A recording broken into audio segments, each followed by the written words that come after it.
Pesquisa mostra que o eleitorado brasileiro está cada vez mais dividido entre Lula e Bolsonaro.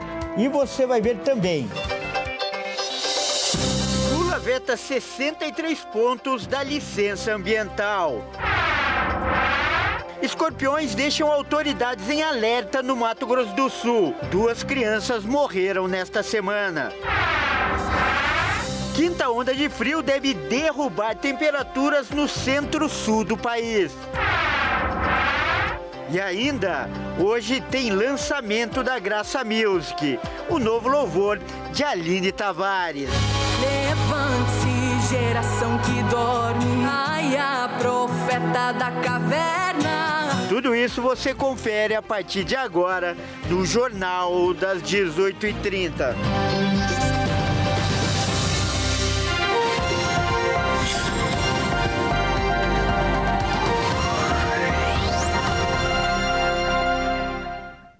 Olá, seja muito bem-vindo. Nós estamos ao vivo, agora são 18 horas e 37 minutos pelo horário de Brasília.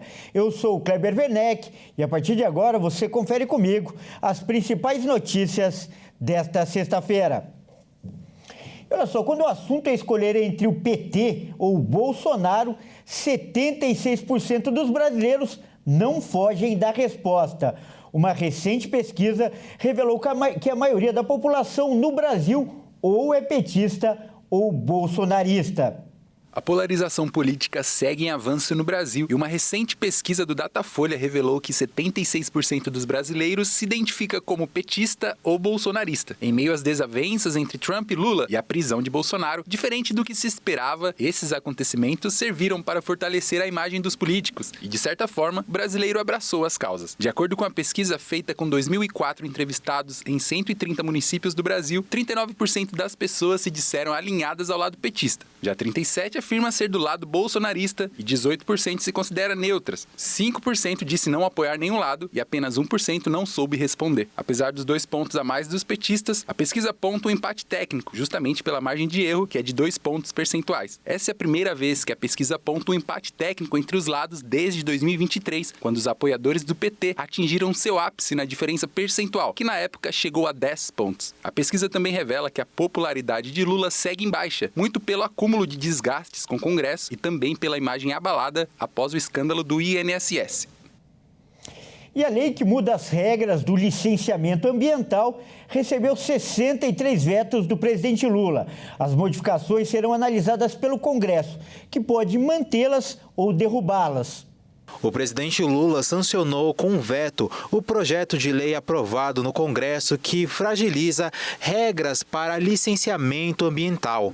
Dos quase 400 dispositivos de lei que receberam aval no Legislativo, o presidente vetou 63, evitando a implementação da licença automática, reforçando a proteção de áreas sensíveis e garantindo a exigência de estudos de impacto ambiental para projetos prioritários. Um dos pontos vetados simplificava a emissão de licenças para projetos de médio potencial poluidor, como barragens de mineração. Segundo a secretária executiva da Casa Civil, Miriam Belchior, a decisão sobre barrar os trechos passou por 4 diretrizes: garantir a integridade do processo de licenciamento, dar segurança jurídica para empreendimentos e investidores, assegurar os direitos do povo indígena e quilombolas e incorporar inovações que tornem o licenciamento mais ágil sem comprometer sua qualidade. Os pontos vetados por Lula serão devolvidos ao Congresso,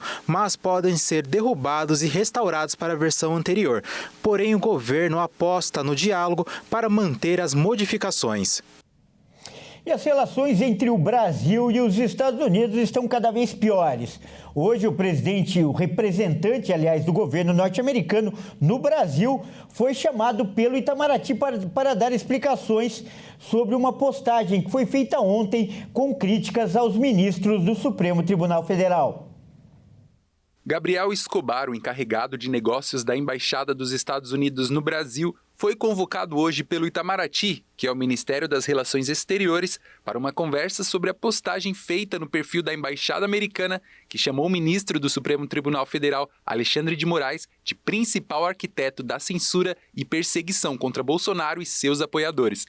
A postagem americana dizia: o ministro Moraes é o principal arquiteto da censura e perseguição contra Bolsonaro e seus apoiadores. Suas flagrantes violações de direitos humanos resultaram em sanções pela Lei Magnitsky, determinadas pelo presidente Trump. Os aliados de Moraes no judiciário e em outras esferas estão avisados para não apoiar nem facilitar a conduta de Moraes. Estamos monitorando a situação de perto. Em julho, os Estados Unidos já haviam incluído o ministro na lista de sancionados pela Lei Magnitsky, bloqueando ativos e proibindo sua entrada no país por alegadas violações de direitos humanos. Mas na avaliação da cúpula do Itamaraty, as publicações representam clara ingerência em assuntos internos e ameaças inaceitáveis a autoridades brasileiras. Já no STF, o texto foi lido como uma ameaça de aplicação de sanções contra outros ministros. E o governo de Israel aprovou hoje o plano do primeiro-ministro Benjamin Netanyahu para ocupar toda a faixa de Gaza. O exército de Israel vai perseguir o objetivo de assumir o controle da cidade de Gaza. De acordo com o Estado judeu, a medida faz parte de um plano proposto pelo primeiro-ministro Benjamin Netanyahu e aprovado pelo Gabinete de Segurança. Na véspera, Netanyahu havia dito à rede americana Fox News que Israel quer controlar totalmente a faixa de Gaza, mas não governá-la ou mantê-la. O premier explicou que a intenção é passar o bastão para forças árabes que vão administrar a região corretamente, oferecendo uma vida agradável aos habitantes sem ameaçar Israel. Pelo plano aprovado nesta sexta, espera-se que os militares entrem em áreas centrais do enclave. A ação permite o fornecimento de ajuda humanitária à população civil fora das áreas de combate. A população israelense em Jerusalém reagiu à notícia dividida. A vida dos reféns ficará ainda mais ameaçada por esta decisão. Mas, de qualquer forma, como eles já estão em cativeiro há quase 2 anos, temo que não consigam sobreviver. Isso é impossível, impossível. Não podemos ceder à chantagem. A decisão do gabinete não é a coisa certa a se fazer, porque isso pode colocar a vida dos reféns em risco e, em geral, não é bom para a segurança do país como um todo. Das 251 pessoas sequestradas em 7 de outubro de 2023 pelo Hamas, 49 continuam como reféns em Gaza, das quais 27 foram declaradas mortas pelo exército israelense. Atualmente, as forças de Israel ocupam ou operam em cerca de 75% do devastado território palestino, principalmente a partir de suas posições permanentes ao longo da fronteira. E no Mato Grosso do Sul, 2 crianças morreram nessa semana após serem picadas por escorpião. As autoridades de saúde alertam que esse é o período de reprodução dos escorpiões e o perigo aumenta. Vamos ver os detalhes agora com a Elisa Lorini. Adrian Souza Martins, de 8 anos de idade, morreu aqui no Hospital Universitário da UFGD, a Universidade Federal da Grande Dourados, no interior do Mato Grosso do Sul, onde ficou internado em estado grave por quase uma semana. Ele foi transferido da cidade de Naviraí, onde foi picado por um escorpião. A criança estava em um casamento e foi picada durante o momento da entrada das alianças. O menino começou a gritar ao sentir fortes dores no pé. A irmã dele sacudiu o tênis de Adrian e encontrou o escorpião. O caso é o segundo em menos de uma semana que fez uma criança de vítima aqui no estado. Jaqueline Macedo, também de 8 anos de idade, morreu no domingo no Hospital Regional de Campo Grande, 5 dias depois de ser atacada na casa onde morava, em Chapadão do Sul. Ela brincava com a irmã no quintal de casa quando o animal picou o pé dela. O principal aspecto é a espécie, do escorpião envolvido no acidente. Nesses 2 casos, a espécie mais perigosa, que é o chamado Tício cerulatus, muito conhecido como escorpião amarelo, e essa espécie ela não tem predominância em dourados. Dourados tem sim muitos casos de escorpionismo, mas é uma espécie que não está no rol das espécies mais perigosas. É claro que se você tiver um contato com o escorpião, visualizado ou até incidente, é difícil identificar qual é a espécie. E nesse caso, imediatamente tem que ser buscada ajuda médica. Os escorpiões continuam sendo os principais causadores de acidentes com animais peçonhentos aqui no estado. Somente este ano foram quase 3.500 acidentes notificados. Mas o alerta não vale só para quem é sul-mato-grossense. As autoridades de saúde lembram que entre agosto e setembro é o período de reprodução dos animais, o que faz aumentar o risco de acidentes. Por isso é importante tomar cuidado, especialmente com as áreas em que eles costumam se esconder dentro e fora de casa. Os escorpiões gostam de locais escuros, úmidos e com a presença de alimentos como baratas. Ralos, entulhos, bueiros, caixas de gordura, materiais de construções acumulados, madeira, folhas secas e até pedras são esconderijos comuns. Em caso de acidente, a vítima deve procurar atendimento médico imediatamente. E veja a seguir, quinta onda de frio deve derrubar temperaturas no centro-sul do país. E ainda, hoje tem lançamento da Graça Music, o novo louvor de Aline Tavares. Nós voltamos já.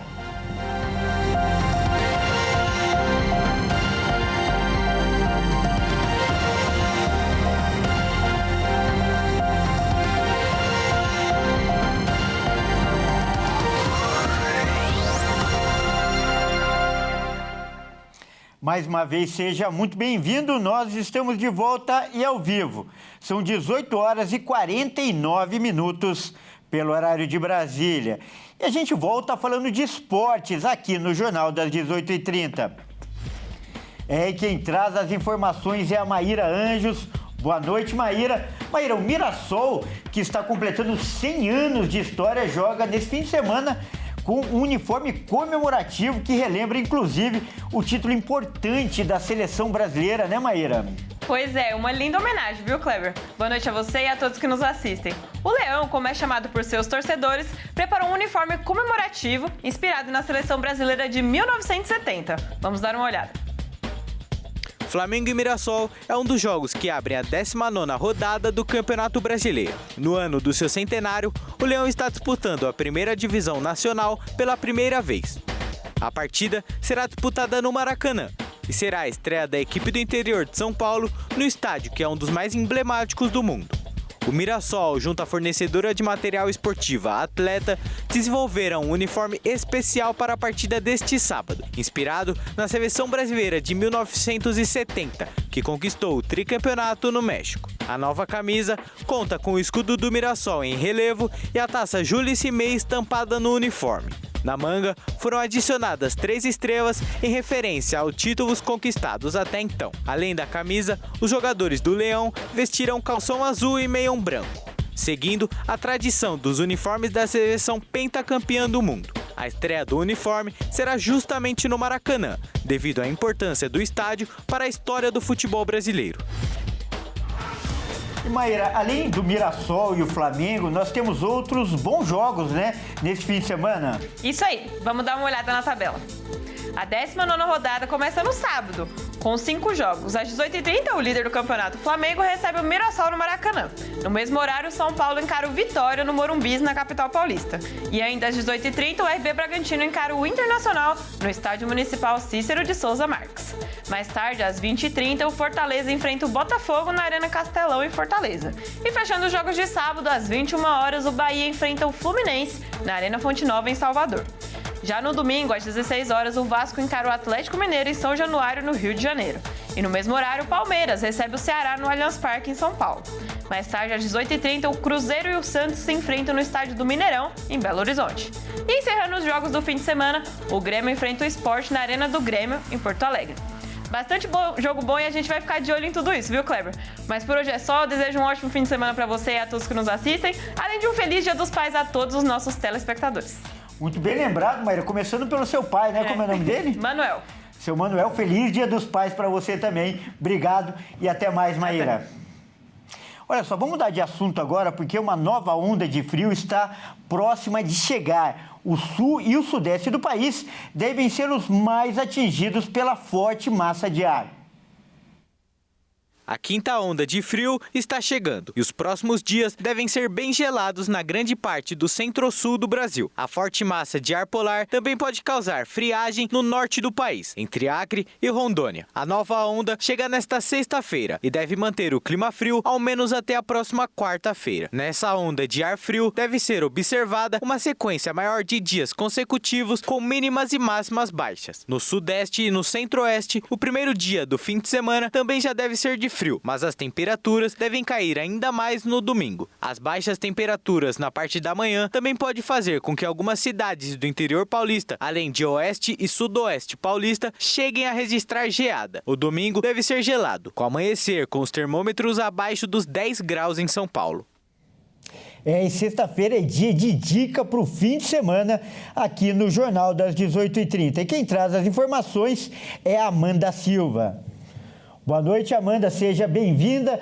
Amanda, diz pra gente aí qual é a dica boa para esse fim de semana. Boa noite, Kleber, e boa noite a todos que estão nos assistindo. A dica para esse fim de semana é em comemoração ao Dia Mundial do Gato. Amanhã, a capital paulista vai receber a primeira edição do Gato Fest no Jardim Suspenso do Centro Cultural de São Paulo. O evento vai contar com a participação do Cat Video Fest, que reúne uma coletânea de vídeos fofos e engraçados de gatinhos, incluindo animações e sucessos da internet, celebrando a cultura pop felina.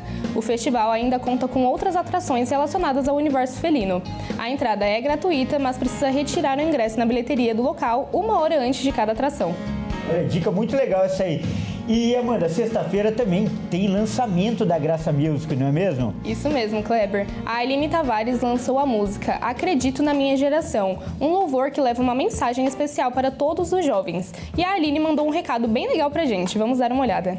Cadeias estão sendo quebradas, enfermidades estão sendo curadas. E é uma alegria estar aqui hoje com vocês e poder compartilhar um pouquinho sobre essa nova canção, Eu Acredito na Minha Geração. Porque o Senhor está levantando a geração forte. É uma canção que foi um presente que Deus me deu e eu acredito que foi um presente também para essa geração. Levante-se, geração que dorme, saia, profeta da caverna. A mensagem que essa canção traz é uma mensagem muito forte sobre avivamento, sobre esperança. A hora já chegou, o avivamento esperado começou. Hoje em dia, infelizmente, o que mais a gente ouve é as pessoas dizendo que a nossa geração está perdida, que não tem mais jeito, que não vai dar certo. O vento do Espírito soprando perto dos teus ouvidos. Essa canção, ela traz uma mensagem de esperança. Esperança dos remanescentes de Deus, que irão se colocar de pé, que irão se colocar de joelhos e fazer a diferença nesse tempo. A ordem é pra marchar, uma geração precisa a voz de Deus escutar. Ouço cadeias quebrando, ouço um barulho de guerra. Deus não perdeu o controle está nas mãos dele e a nossa geração é do Senhor. É um novo tempo de avivamento para a nossa nação. Por hoje é só, Kleber. Uma boa noite, um bom fim de semana para você e bom dia dos pais. Feliz Dia dos Pais a todos que estão nos assistindo. Bom, já que a gente falou do pai da Maíra, nada mais justo do que também mandar um abraço para o pai da Amanda. Como é o nome dele? André. Seu André, feliz Dia dos Pais. Amanda, muito obrigado pelas informações e até mais. Bom, é isso aí, o Jornal das 18h30 fica por aqui. Eu agradeço demais a sua companhia. Uma ótima noite, um ótimo fim de semana e um feliz Dia dos Pais para todas as famílias. Até segunda. Acredito na minha geração, há uma chama aquecendo o meu coração. O meu Deus é quem tem que brilhar. Esse mundo precisa escutar que sim, existe um Deus no céu, justo, santo Emanuel. Quebra cadeias, faz no chão. É um novo tempo de avivamento.